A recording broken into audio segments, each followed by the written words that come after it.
Welcome to Now Hear This. I'm your host, Chris Spangle. Now Hear This is a conversation with leaders in Indianapolis that are working to improve the lives of Hoosiers. Our goal is to empower you to join in their work and make a difference while informing you about the unseen aspects of life in Indiana. If you miss an episode, you can listen via podcast at nowhearthisindy.com. My guest today is Debbie Laswell, who is the program director at IWIN Foundation, and they can be found at iwinfoundation.org. Debbie, thank you for joining us today. Thank you. So tell us a little bit about IWIN and what that stands for and what do you do? Sure. So the IWIN Foundation is Indiana Women in Need. It's a foundation that supports individuals statewide receiving treatment for breast cancer. And we relieve emotional, physical, financial burdens so that people can get on with their lives, have better quality of life. We alleviate stress by taking care of those burdens. What are some of the things that you do to help alleviate stress, and what are the programs that operate with IWIN? Sure. So what we do, actually 20 years ago, our founder, Nancy Shepard, she saw a coworker who was going through the treatment of breast cancer. And this woman was young. They were both in their 30s. And so she was witnessing someone her age going through this with young children.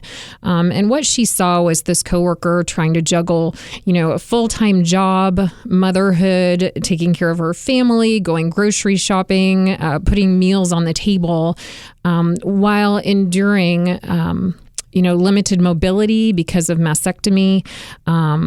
This woman was also going through chemotherapy treatments, which has so many devastating side effects. And so Nancy saw that there was money out there for research, but she saw a gap in the system where people really needed to be helped with some of those practical things. And so what she did was create some fundraisers and look around for opportunities and organizations that she could funnel this money into to help people with housekeeping services, child care while they were at treatment, assistance with meals or groceries, gasoline support to get back and forth to treatment. Even things like yard maintenance becomes, an issue when you're being treated for breast cancer. So, she looked around for an organization that she could give this money to, this seed money that she had created. And what she found was that really there was a lack of organizations out there at the time. So she created IWIN, and that was in the year 2000. And here we are now. So that's excellent. So how does someone go about applying for funds, and what's the process to disperse that? Sure. So a lot of people, when they go for breast cancer treatment, they are assigned a nurse navigator in their healthcare system. And so many times this nurse navigator in the healthcare system will have an IWIN application that they provide to the patient. If not, people can also go to our website, download an application. They can also just make a request for application, and I'll get one out in the mail if they don't have access to a printer. Once we receive the application, we take a look at it. What people like about IWIN, or tend to like about IWIN, is that our application process is simple. So it's a quick and easy 4-page application. 1 page is filled out by a physician to verify treatment. And the other pages have some demographic information, contact information. We just require that you are a resident of the state of Indiana and in current treatment for breast cancer. We don't have income requirements. So that's something that people tend to really like about IWIN. Because we find that people sometimes in those middle income classes, they don't qualify for other grants, other assistance, because they're not at poverty level. Right. But what we believe is that no one budgets for cancer. And even people of middle income, it can be a struggle. We know that 76% of Americans just live paycheck to paycheck. Sure. And so that makes it very difficult, even in the middle income. Yeah, I was having that. I had that thought the other day. I was just like, what if someone was diagnosed with cancer? Because we just talked to our friends at the 24 Foundation, and they're the ones who help fund a lot of those nurse navigators and do some similar work. The realities of the financial impact on someone's home when they're diagnosed with cancer must be significant. So how extensive is the support? How is it a one-time thing, or do you find people need consistent support from IWIN? How does that work? That's a great question. So the IWIN grants are a one-time grant. The goal of the organization is to assist as many people across the state of Indiana as we can who are diagnosed with breast cancer. So Indiana has 5,000, over 5,000 now cases of breast cancer diagnosed each year. And so we, in the beginning, in our first year of service, we served 3 patients. Now we serve over 600 men and women each year. So like I said, our goal is to serve as many people as possible. So it is a one-time grant with us. But some of the reasons that we do this, we actually work with a community outreach coordinator at Franciscan who's on our board. And recently they did some studies into the financial side effects of cancer.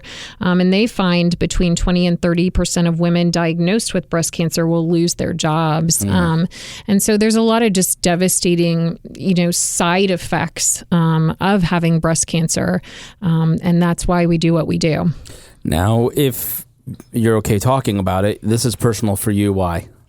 Yeah. So when I saw the job posting for program director at IWIN, I immediately gravitated to it. I had breast cancer myself in 2014. And fortunately for me, it was early stage breast cancer.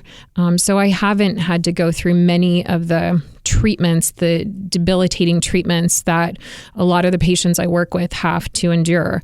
But I was pregnant at the time, and I think the fear that you feel during breast cancer treatment, the moment that you hear you have cancer, many of us who have had cancer talk about that moment. It's unforgettable. It makes you really stare your own mortality in the face. And so when I saw this position, I knew that it was just meant for me. I have great empathy for the women and men that I talk to on the phone. And like I said, I do talk to over 600 patients every year. And so I like to think that I bring something to the table when I'm speaking to them, because I've been through it myself. Yeah. And when you're talking to some of these folks, what are some of the success stories that stand out about IWIN's grants to patients? Sure. So recently I had a nurse navigator contact me from Madison County, and that's the Anderson, Pendleton area. And she said she feared that one of her patients would not continue on with chemotherapy treatments. And this woman had early stage cancer, great prospects of recovery. But this woman's husband was elderly with dementia. And she was his primary caregiver. So she did not want to leave him during her chemotherapy treatments. And she actually was refusing chemotherapy. And so the navigator called IWIN to see if we could arrange for elder care to help take care of her husband while she went to chemotherapy.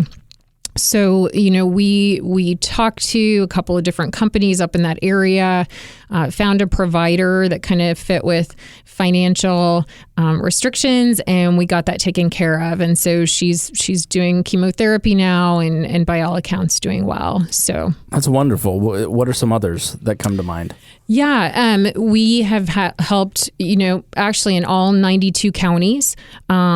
So a woman in Fishers a couple of years ago, her main concern was her 8-year-old son maintaining some kind of normalcy during the summer.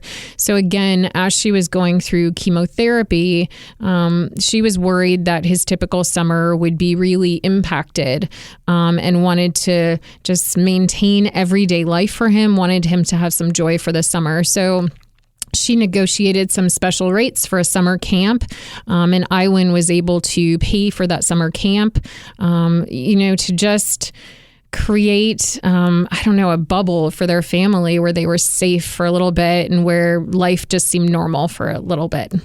That's wonderful. So if you want to get involved, you can go to IWIN Foundation. What are some of the ways that people listening could get involved?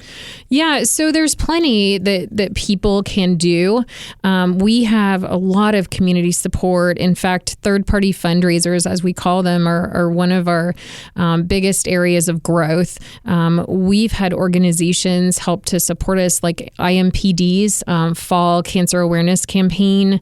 There's a lot of high schools that do pink out games, their volleyball teams or basketball teams. Triton Central out in Shelbyville, or near Shelbyville, does a huge basketball game every January and give IWIN over $20,000 to support patients in their area. We also have, there's a little girl named Abby who has done fundraisers for us. And this year, for her 13th birthday, she decided that she didn't want presents from her friends, that she would rather get donations for IWIN. So we have small scale fundraisers. We have larger scale fundraisers. There's someone planning a motorcycle ride for IWIN this year. Some high school students at Hamilton Southeastern recently sold bracelets. So there's a lot of ways to get involved. And you can call us, get on our website to find out more about that. I think if people hear fundraiser, they think, wow, that's a lot of work or that may be complicated. Do you offer help in setting some of those fundraisers up? Absolutely. We can help give ideas. And there's also really simple things. A lot of times we have companies in October. They will say everyone can wear pink on Fridays or, if you pay $5. And so there's a lot of very simple things that any of us can do when we find something in our community that really pulls at our heartstrings. And, just the same way I love IWIN, whatever it is that speaks to you. It was our founder's goal to have an organization where communities feel called to get involved. And so that's our biggest hope, is that, people out there will do something, help out, and just whatever calls your heart. So this is our second interview talking about a similar topic. What is it about cancer that makes it so complicated for the person who's diagnosed with it? Yeah, there's so many things that are involved in a cancer diagnosis. I think so many of us now are on high deductible health plans, for example. And so as soon as you have a catastrophic diagnosis like that, you're talking about thousands of dollars out of your pocket typically. There's a loss of income while you're off work. So not only do you have the loss of income immediately after surgery, the side effects of chemotherapy or the time involvement in radiation also involve time off work. A lot of people don't have short-term disability plans, but if they do, it's still only 60% of your pay. And as I mentioned, for the 76% of us who are living paycheck to paycheck, 60% of our pay may not be enough. Sure. There's also, with cancer, the loss of income from your spouse's job. If they are, attentive and going to treatments with you, they're going to have loss of income as well. There's just a multitude of appointments. So radiation, for example, which often indicates an earlier stage cancer, radiation treatments can be a real financial burden, as it's typically 4 to 6 weeks every single day. So you have increased gas costs. You may be eating on the road. Let's see, you have loss of work in that case. Some people I've talked to being treated in, they're from Jeffersonville, Indiana, and getting treatment in Louisville every day, $2 to $4 to cross the bridge, both ways. And so there's a lot of hidden costs that, to some people may not be impactful, but we have a lot of people who that's just enough to make it really difficult to put food on the table for a couple of months or afford gas. Debbie Laswell has been my guest. She is the program director at IWIN Foundation, making the case that you should go to iwinfoundation.org and help support their work, have a fundraiser. I imagine you can give directly. Debbie, thank you so much for joining me. Thank you so much for having me, Chris. Thanks for listening to Now Hear This. I am your host, Chris Spangle. If you missed any portion of our program, you can listen on our website, nowhearthisindy.com. If you'd like to have your organization featured on the show, please contact Gabby at 317-475-7407 or via the contact page on our website. Thanks for listening, and we will be back again next week with Now Hear This. Our goal at the Chris Spangle Show is to help you sound smarter while talking with your friends. If you struggle to understand politics, we explain it from an independent, libertarian perspective with all of the irreverence modern politics deserves.